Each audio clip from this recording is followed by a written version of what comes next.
11:58 p.m. A data center outside Zurich. Steel walls, biometric locks, 17 layers of encryption between the outside world and $40 billion in liquid assets. The system has never been breached. Not once. Not in 22 years. At 11:59, a single line of code executes on a laptop 3,000 miles away. By 12:03 a.m., $340 million has moved. No alarms, no red flags, nothing. The bank won't know for 6 hours, the world won't know for 6 months, and the man responsible won't be caught for 2 years. This is the story of how one programmer found the one flaw in a system built to have none. He wasn't a criminal, not at first. Daniel Voss grew up in a small industrial town, the kind of place where ambition dies quietly. His father worked a factory line for 30 years. His mother kept the books for a business that eventually folded. Daniel was different. By 14, he taught himself to code from library books and pirated tutorials. By 19, he was doing contract security work, the kind where companies pay you to break their own systems before someone else does. He was good. Frighteningly good. But here's the thing about penetration testers. They spend their careers finding doors nobody else can see. And eventually, some of them start wondering what's on the other side of the doors they're paid to lock. Daniel took a contract with a mid-tier financial firm in 2019. Routine work. Audit their infrastructure, report vulnerabilities, collect a paycheck. That's when he saw it. Not a vulnerability in their system, a pattern, a shared piece of legacy infrastructure used across dozens of financial institutions. Code so old, so deeply buried that nobody questioned it anymore. Everyone assumed someone else was watching it. Nobody was. He filed the report. He flagged the issue. Nobody read it. That was the first sign of conflict, not with a person, but with a system too big and too arrogant to listen. For 2 years, Daniel did nothing. He told himself the report was enough. He told himself it wasn't his problem anymore. But that was just the beginning of the pull. He kept a private log, kept watching, and the more he watched, the flaw wasn't fixed. It had simply been inherited. Bank after bank, system after system, all resting on the same cracked foundation. By 2021, Daniel wasn't testing systems for clients anymore. He was testing them for himself, quietly, carefully, building a map that no security team on Earth had. What happened next changed everything.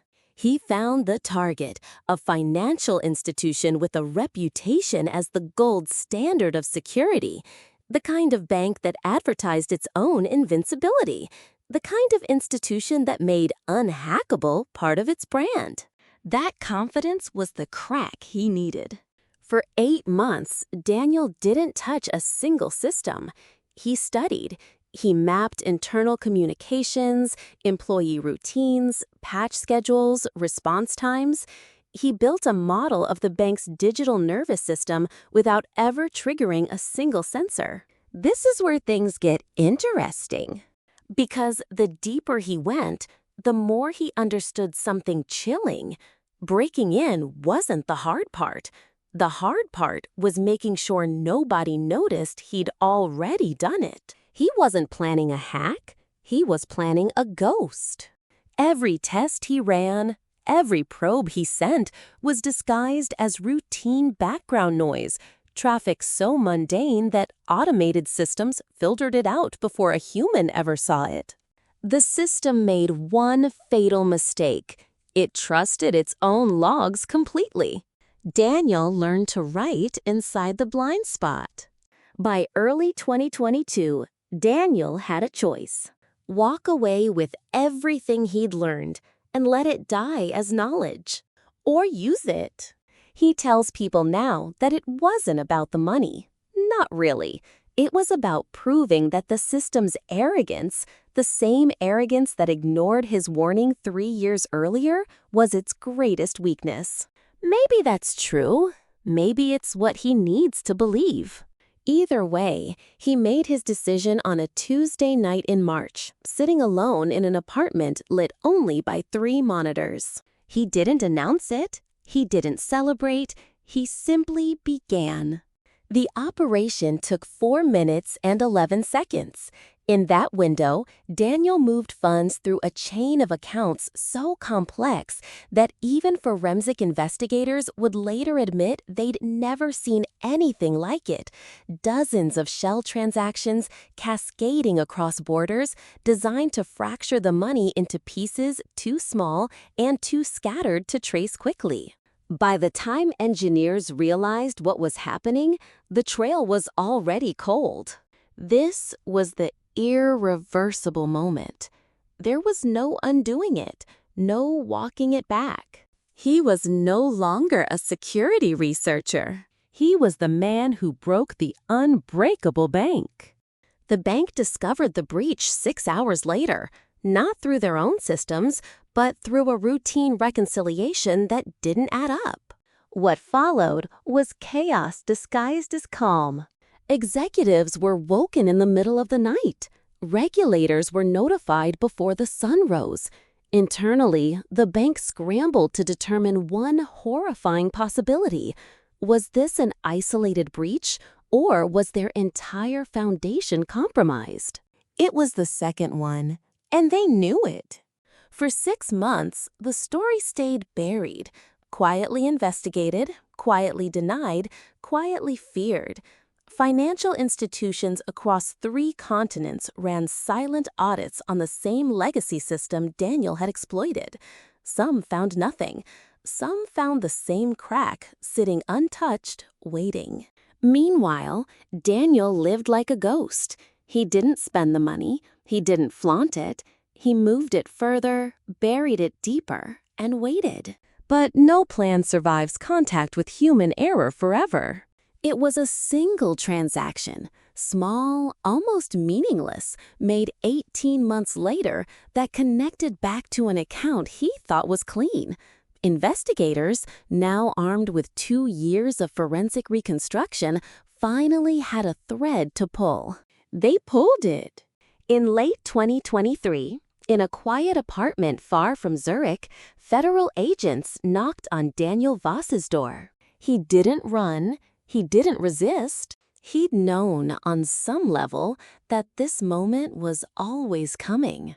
The case against Daniel Voss became one of the most closely watched financial crime prosecutions in a decade, not because of the money, but because of what it exposed. The unhackable bank wasn't unhackable. It never had been. It had simply never been tested by someone willing to be patient enough, disciplined enough, and quiet enough to prove it. In the aftermath, financial institutions worldwide were forced to confront the same shared vulnerability Daniel had flagged years earlier, the one nobody had bothered to read. Regulations changed. Legacy systems were finally retired. An entire industry was forced to admit that confidence is not the same as security. Daniel Voss is serving his sentence now. He gave one interview before his trial began. In it, he said something that has followed him ever since. "I didn't break the system. I just proved it was already broken. I was the only one who bothered to look." Whether that's justification or just a story he tells himself, the world may never fully agree. But one thing is certain. The bank that called itself unbreakable spent 22 years building walls. And it took one man, 4 minutes, and a single flaw nobody wanted to see to prove that no wall is ever truly finished.